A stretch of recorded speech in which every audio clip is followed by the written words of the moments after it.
महाविकास आघाड़ी ने एनडीए की नींद उड़ा दी है, टेंशन बढ़ा दी है। तो महाराष्ट्र चुनाव के नतीजे आने में अब ज्यादा समय नहीं बचा है। ऐसे में महाविकास आघाड़ी नतीजे आने से पहले ही सक्रिय हो गया है। आघाड़ी क्योंकि कोई भी रिस्क लेने के इस बार मूड में नहीं है, उसने सरकार बनाने की तैयारी पूरी कर ली है। तो आखिर कैसे बीजेपी के मंसूबों पर पानी फेरेगा महाविकास आघाड़ी और क्या है एमबीए की तैयारी, इसी पर हम अपनी स्पेशल रिपोर्ट में करेंगे चर्चा। नमस्कार, मैं हूं अंशिता।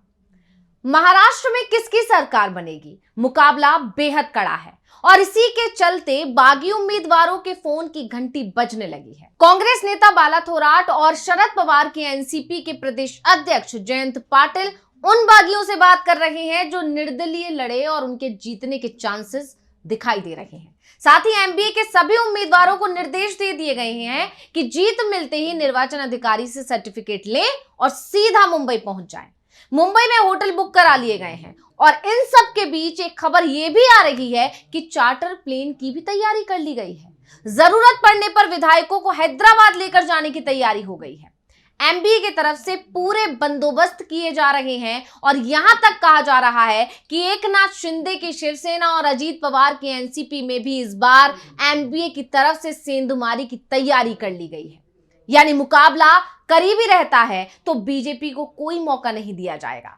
पहले विधायकों को सेव किया जाएगा और फिर सरकार बनाने की कोशिश शुरू होगी। तो विधायक मुंबई या हैदराबाद किसी एक जगह शिफ्ट किए जाएंगे। दरअसल एग्जिट पोल्स के अनुमान में टाइट फाइट की बात कही गई है। इसके बाद से सभी दलों को लग रहा है कि अगर सरकार बनाने के लिए करीबी आंकड़े तक दोनों गठबंधन हुए तो फिर टूट फूट हो सकती। कह सकते हैं कि टूट फूट के, सेंधमारी के चांसेस, इधर उधर के चांसेस, फेरबदल के चांसेस बहुत ज्यादा हैं। ऐसी स्थिति के लिए महाविकास आघाड़ी पहले से ही अलर्ट हो गई है और वैसे ये भी कहा जा रहा है कि महाविकास आघाड़ी की तरफ से इस मामले में महायुति पर लीड बना ली गई है। एक तरफ भाजपा ने अपने और सहयोगी दलों के सभी विधायकों को साधे रखने की कोशिश शुरू कर रही है, तो वहीं महाविकास आघाड़ी के नेता पहले से ही अलर्ट मोड में है। तो महाविकास आघाड़ी की क्या तैयारी है, इसको लेकर शिवसेना उद्धव गुट के सांसद संजय राउत ने पूरी जानकारी दी है। एमबीए को लग रहा है कि बीजेपी अपनी सरकार बनाने के लिए तोड़फोड़ करने की कोशिश करेगी, जिसका मौका इस बार महाविकास आघाड़ी बीजेपी को देना नहीं चाहती। इस बार किसी भी सूरत में बीजेपी को उसके मंसूबों में कामयाब नहीं होने दिया जाएगा। तो क्या कुछ बोले हैं संजय राउत, पहले सुन लेते हैं। हमें पूरा विश्वास है कि हमें बहुमत प्राप्त होने जा रहा है। 160-165 तक हम विधायक हमारे चुनकर आएंगे। महाराष्ट्र बहुत बड़ा राज्य है, दूर दरार से लोग चुनकर आएंगे। मुंबई में आने के बाद उनके लिए रहने के लिए जगह नहीं है, कहाँ रहेंगे वो, भागम भाग होगी, उनके ऊपर प्रेशर रहेगा ये लोगों का, खोखे वालों का।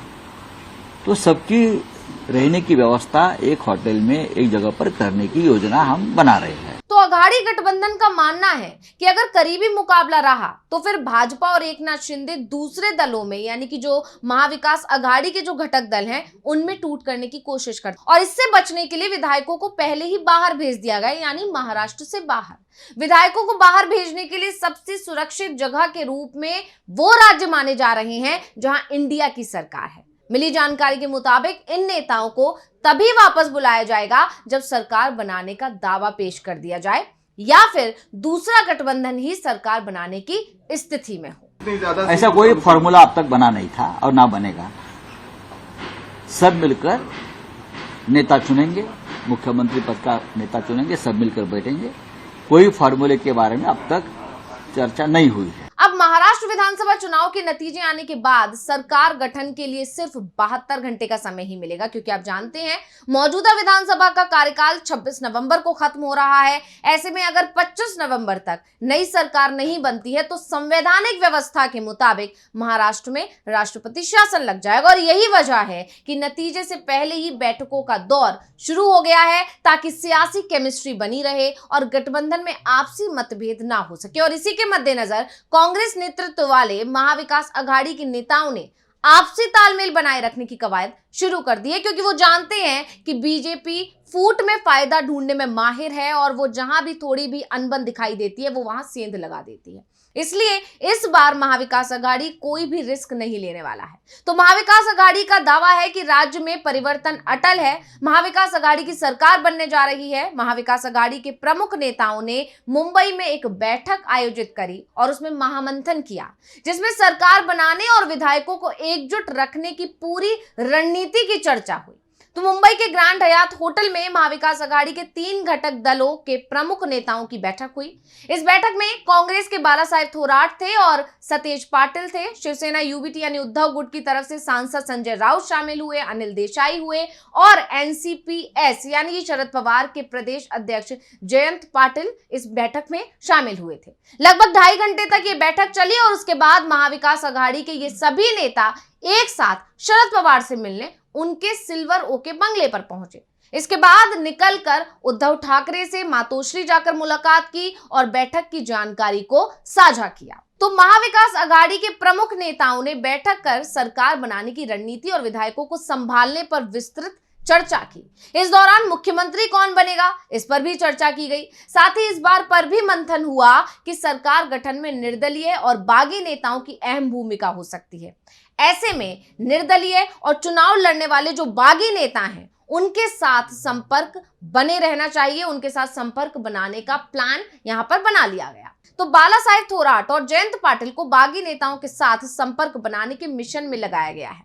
इतना ही नहीं, महाविकास आघाड़ी के विधायक ना टूट जाएं, इसके लिए भी एक रणनीति बनाई गई है। नतीजे आने के साथ ही जीतने वाले सभी विधायकों को मुंबई लाने का प्लान बना लिया गया है। अब यहां तक कि महाविकास आघाड़ी में सीएम कौन होगा, इस पर भी बात फाइनल हो गई है। बैठक में तय हुआ है कि महाविकास आघाड़ी में शामिल दल में जिसके विधायक ज्यादा होंगे उसका ही सीएम बनेगा और इस तरह नतीजे आने के बाद तीनों दलों के विधायक सीएम पद के लिए नेता का चयन करेंगे मिल बांटकर। वहीं दूसरी तरफ महायुति यानी कि एनडीए की बात की जाए तो उनका भी मानना है कि सरकार उनकी बन रही है। एनडीए का मानना है कि लड़की बहन योजना है, उससे भाजपा की लीडरशिप वाले महायुति को फायदा होगा। सिर्फ यही नहीं, ज्यादा वोट डाले जाने को भी भाजपा ने अपने फायदे से जोड़ लिया है। देवेंद्र फडणवीस का कहना है कि ज्यादा वोट पड़ना हमेशा बीजेपी और एनडीए के फायदे में ही रहा है।